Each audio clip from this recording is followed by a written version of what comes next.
for this. I have these proof copies, and I'm like, I'm just going to grab one from this.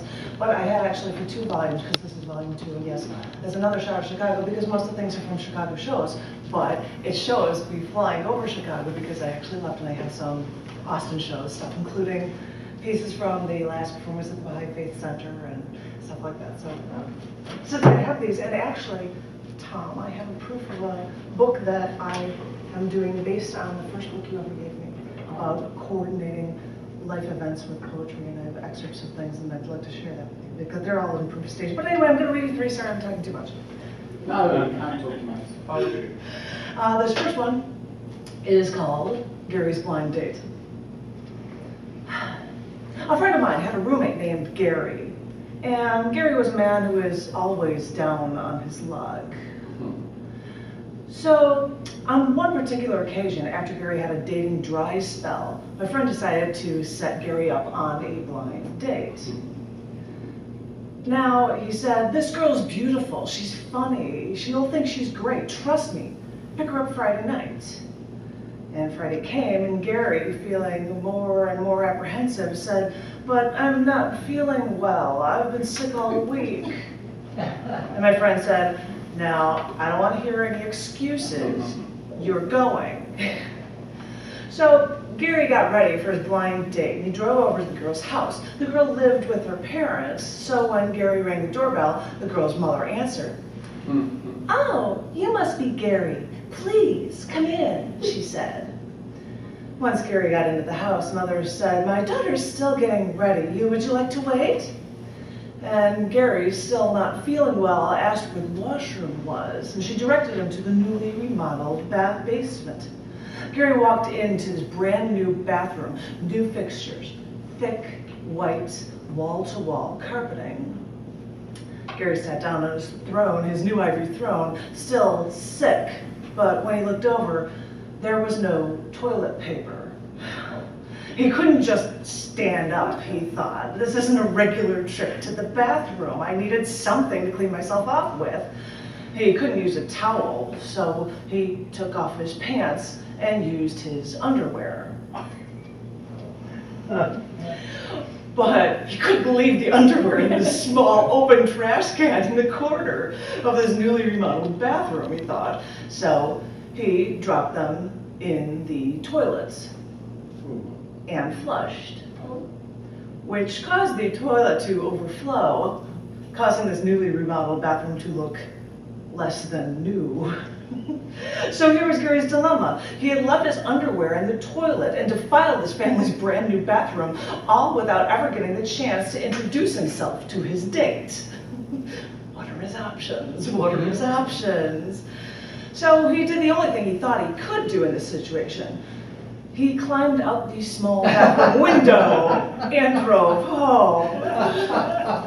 When he arrived at the apartment so early from the date, the roommate had to ask.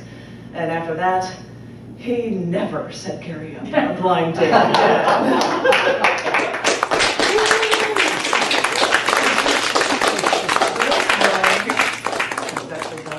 A library that's 5 blocks from the house I grew up in. But this is a fun one, for me at least, called Scratch the Surface. You don't have to pull out the book for men to know how men degrade the weaker sex, or even assault women with the English language. Hey, they've even tried to make it sound nice. Think of it as a compliment to call us a honey, a fox, a pumpkin, their cougar, or even a hot chick. But if calling us food or animals is too degrading, I can still be your babe. I can still be your girl. I mean, calling us less than an adult can still degrade us. But I get furious when I'm wearing a tank top, you know, because it's hot outside, and a semi or a truck honks their horn. I mean, do they think honking their horn is a compliment, or are they just busy blowing their horns to try to show off their big rig? I thought the book for men covered all the bases, even with sex terms men use: banging, hammering, nailing, screwing, or scoring. But I was in a car because it was warm, I was wearing a tank top. Again, a truck driver's sexual fantasy. And I got honked at by a semi-driver while sitting in the car going down the highway. And that's when I heard one more term for women: Someone informed me that after truck horn blares, the truck driver will radio ahead to other semis and tell them of the make, model, and color of a car with a good-looking seat cover. Wow, a seat cover. Thanks. Now we're reduced to good-looking upholstery, something that you keep around to sit on. But we can't stay pretty, and after you've kept us down for years, you've got to come up with something prettier to replace us.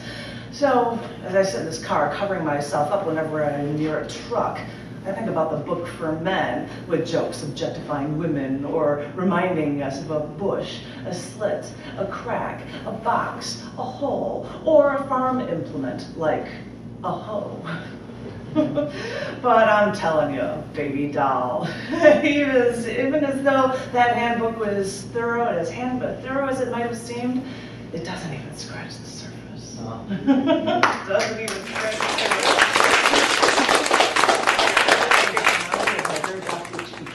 And it's called Letting Ourselves Go. I hear that in France, they have a National Music Day where everybody sings, and it doesn't really matter if it's not all in tune.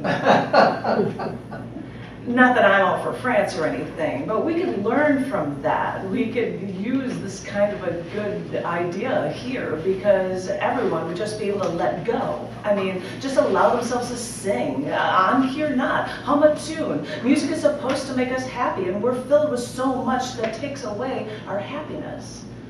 If people sing, I'm probably the first that would be a stickler and call somebody off key. The stickler, by definition, someone who insists on something unyieldingly. We've all been taught these rules. We're taught when we're little that if we're not good at something, we just can't do it. And we close ourselves off to letting ourselves go. I mean, think of it. Have a National Music Day where everyone sings and it doesn't really matter if it's not all in tune. It's just letting ourselves go, hearing the rhythm, and enjoying the music.